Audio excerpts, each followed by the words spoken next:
Please come বসো।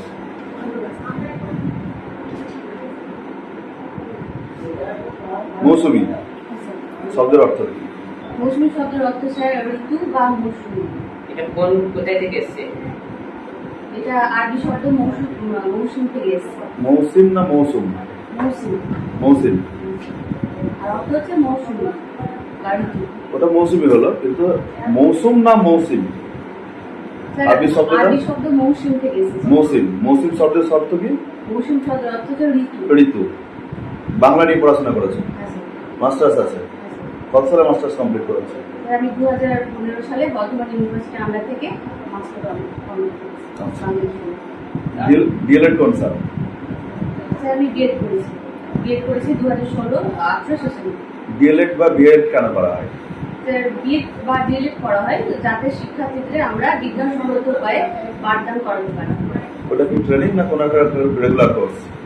তো ওটা ট্রেনিং বলা যেতে পারে, কোর্স দুটোই একসঙ্গে করা। রেগুলার ট্রেনিং কোর্স কি যে নরমাল পড়া? রেগুলার। আচ্ছা, রেগুলার ট্রেনিং কোর্স। আচ্ছা, বিএড ফর ফুল ফর্ম কি? Bachelor of education.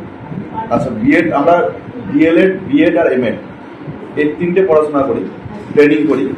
তাই তিনটে কোন কোন ক্ষেত্রের জন্য কোন কোন ট্রেনিংটা প্রযোজ্য? স্যার প্রাইমারি স্কুলের জন্য বা প্রাইমারি শিক্ষাদানের জন্য ডিএলএড করা হয়, আর ক্লাস 6 থেকে 12 পর্যন্ত আমাদের বিএড করা হয়, এবং পরবর্তী আরো উচ্চ শিক্ষার জন্য এমএড করা হয়। আচ্ছা, যারা প্রফেসর হয় তাদের কি কোনো ট্রেনিং লাগে? আচ্ছা, তাদের যে এমএডটা লাগে। এমএড লাগে। এমএড না থাকলে প্রফেসরই করা যায়, অ্যাপ্লাই করা যায়। 18তে বিএড, এখন 25। মাঝের সময়টা মাঝের সময়টা আমি একটা বেসরকারি স্কুলে আমি একজন বাংলা শিক্ষিকা হিসেবে কর্মরত। এখন কি কর্মরত আছো? এখন তো ছিলাম লাস্ট আমি 4 মাস ধরে আমি আর নেই। আমি কেন? এসএলসির জন্য আমি প্রিপারেশন নেওয়ার জন্য ওখানে রিজাইন দেওয়া হয়েছে না আপাতত লিভ নেওয়া হয়েছে? কারণ লিভের কোনো সিস্টেম ছিল না। তাহলে এটা যদি না হয়, তুমি এটা ছেড়ে দিলে তখন কি হবে? তখন স্যার পরবর্তীকালে আবার কোনো বেসরকারি স্কুলে আমি আবার যোগাযোগ করবে। আর এসএসসির জন্য চেষ্টা করবে না? হ্যাঁ স্যার, পাশাপাশি আমি এসএসসির জন্য যোগাযোগ। আচ্ছা, প্রিপারেশন কতদিন থেকে নিচ্ছ? কিভাবে প্রিপারেশনটা নেওয়া হয়েছে? প্রিপারেশন স্যার আমার আগে থেকেই নেওয়া হয়েছে একটু একটু করে, এবং পরীক্ষার সামনে আমি অনেক ভালোভাবে প্রিপারেশন নিয়েছি, সেই জন্য স্কুল ছাত্র। আচ্ছা, মাস্টারি যে শিক্ষকতা আসতে চাওয়ার কারণ? স্যার আমার একদম যখন প্রাইমারি স্কুলে পড়তাম তখন থেকে আমার ভিতরে একটা স্বপ্ন ছিল আমি একজন স্কুল শিক্ষিকা হবো। তার জন্য কি প্রিপারেশন করে নিয়েছো? তারপর স্যার আমি প্রথমে গ্রাজুয়েশন কমপ্লিট করেছি বাংলা বিষয় নিয়ে, তারপর স্যার মাস্টার্স করেছি এবং বিএড করেছি। আচ্ছা, তাহলে তুমি মনে করো এটা যথেষ্ট একজন শিক্ষিকা হওয়ার জন্য?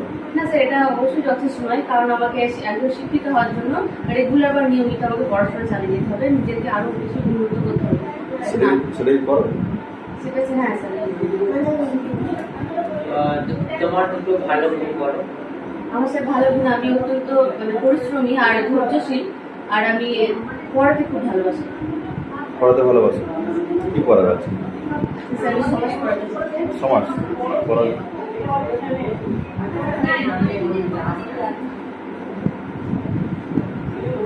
তো শিক্ষার্থীরা, তোমরা সবাই ভালো আছো?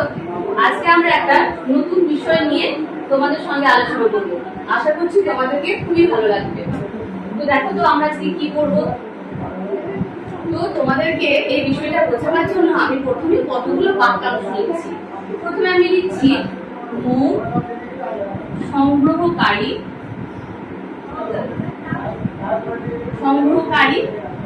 মাছি। একটা লিখলাম বাক্যাংশ, আর একটা বাক্যাংশ লিখবো। সেটা কি? সেটা আমি লিখবো ছায়া প্রদানকারী তরু। তরু মানে তোমরা সবাই জানো কি, বৃক্ষ বা গাছ। আর একটা আমি শুধুমাত্র ধরে লিখছি, সেটা হচ্ছে কি কনক। কনক মানে কি বলো তো তোমরা? কনক মানে সবাই জানো, তাই তো? সোনা। কনক নির্মিত। নির্মিত মানে কি? মানে তৈরি হয়েছে এমন। কনক নির্মিত মুকুট। মুকুট মানে তোমরা সবাই জানো এটা আমরা মাথাতে পড়ি। তো দেখো আমি এখানে 3টে বাক্যাংশ লিখলাম তোমাদেরকে।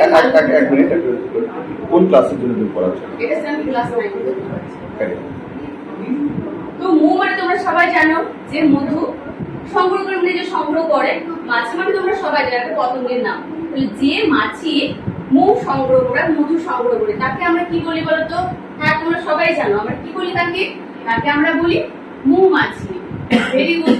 আচ্ছা, এটাও তোমরা সবাই পারবে। ছায়া প্রদানকারী তরু, যে গাছ ছায়া দান করে, তাকে আমরা কি বলি? হ্যাঁ, তাকে আমরা বলি ছায়া তরু, তাই তো? আচ্ছা, শেষেরটাও বলে দাও তো কি দেখি। কনক নির্মিত মুকুট, যেটা সোনা দিয়ে নির্মিত মুকুট, সেটাকে আমরা কি বলবো? কনক মুকুট। কনক মুকুট। এবার আমরা আসি আমাদের আসল বিষয়ে। তো আমরা দেখো এখানে আমরা 3টে পদ পেলাম। 3টে পদকে আমরা একটা মাত্র পদে প্রকাশ করছি। কত সহজে, তাই না? যেমন 3টে পদ থেকে আমরা পাচ্ছি মৌমাছি, এখানে ছায়া তরু, কনক মুকুট। তো এটা অনেক একটা সুন্দর একটা প্রক্রিয়া, যে প্রক্রিয়ার সাহায্যে আমরা বড় বড় বাক্যাংশগুলিকে একটা মাত্র পদে নিয়ে আসতে পারছি। তো এই যে প্রক্রিয়া, ব্যাকরণের প্রক্রিয়ার নামটা কি? এই প্রক্রিয়ার নামটা হচ্ছে সমাস। এই প্রক্রিয়ার নাম হচ্ছে সমাস। তো আজকে আমরা এই সমাসটা নিয়ে আলোচনা করব। তার আগে আমরা জেনে নিই সমাস শব্দের অর্থটা কি। সমাস শব্দের অর্থ হচ্ছে কি বলতো? এখান থেকেই তোমরা বুঝতে পারছো সমাস শব্দের অর্থ কি। সমাস শব্দের অর্থ হচ্ছে সংক্ষেপ। কারণ আমরা দেখতে পাচ্ছি বড় বড় বাক্যাংশকে সহজে ছোট করে একটা মাত্র পদে নিয়ে আসতে পারছি। এবার তোমরা বলতে পারো তাহলে সমাস কাকে বলে? সমাস কাকে বলে তোমরা উদাহরণ থেকে বুঝে নাও, যে 1, 2 বা তার বেশি পদকে এক পদে পরিণত করাকে বলে সমাস। এখানে আমরা দেখছি 3টে পদ আছে, তাই কি হচ্ছে 2 বা তার বেশি পদের মিলনকে বলা হচ্ছে সমাস। এই সমাসকে বেশ কয়েকটি ভাগে ভাগ করা হয়। এই সমাসকে আমরা 9টা ভাগে ভাগ করতে পারি। সমাসের প্রকারভেদ কয় প্রকার? সমাসের প্রকারভেদ হচ্ছে 9 প্রকার। কত প্রকার? 9 প্রকার। আচ্ছা, এবার আমরা আসি যে সমাস শব্দটির এলো কোথা থেকে। সমাস আমরা তো জানি যে প্রত্যেকটা শব্দের রূপগতিগত অর্থ আছে বা কিভাবে নির্মাণ হচ্ছে। সমাস শব্দটি এসেছে সব উপসর্গ, তারপরে এসেছে অস ধাতু, তারপরে এসেছে ভয়ে ইনিয় প্রত্যয় থেকে। এভাবে সমাস শব্দটি তৈরি হয়েছে। তাহলে আমরা মোটামুটি ভাবে সমাসের যে ধারণা সেটা জানলাম। পরবর্তী ক্লাসে আমরা যে সমাসের যে 9 প্রকার ভাগটা আছে সেটা নিয়ে আমরা আলোচনা করব। না থাক।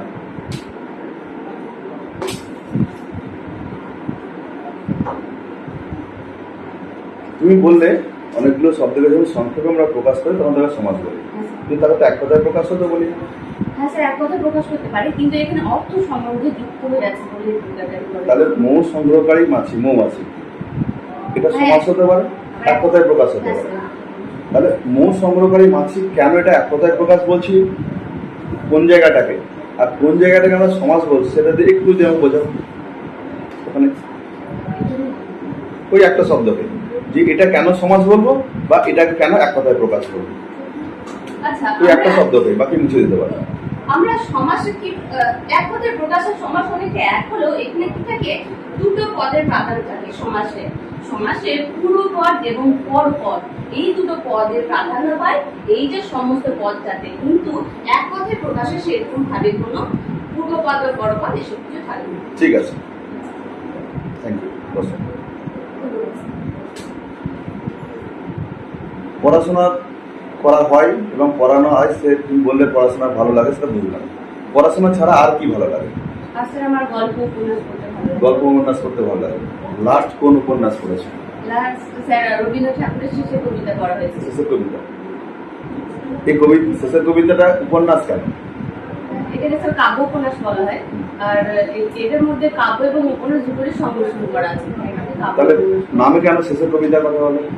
স্যার এখানে একটা কাহিনী আছে, এখানে একটা 2টো চরিত্র আছে, যেটা লাবণ এবং অমিতের যে প্রেমের যে সম্পর্ক সেটা দেখানো হয়েছে। পাশাপাশি সেখানে কাব্যেরও অনেকটা প্রাধান্য দিয়েছে। এটা কি রবীন্দ্রনাথ ঠাকুর লিখেছিলেন শেষ পর্যন্ত? না কখন লিখেছিলেন?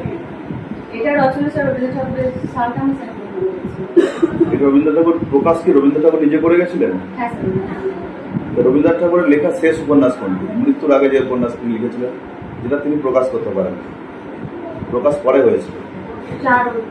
4 অধ্যায় বলেছো, 4 অধ্যায়। আমরা বিনোদিনী যে চরিত্র রবীন্দ্রনাথের কোন উপন্যাস থেকে পাই? এটা আমি স্যার রবীন্দ্র ঠাকুরের চোখের বালি উপন্যাস থেকে। চোখের বালি। চোখের বালি পড়া আছে? হ্যাঁ স্যার। বিহারী বাবু এই চরিত্রটা কেন রবীন্দ্রনাথ ঠাকুরের?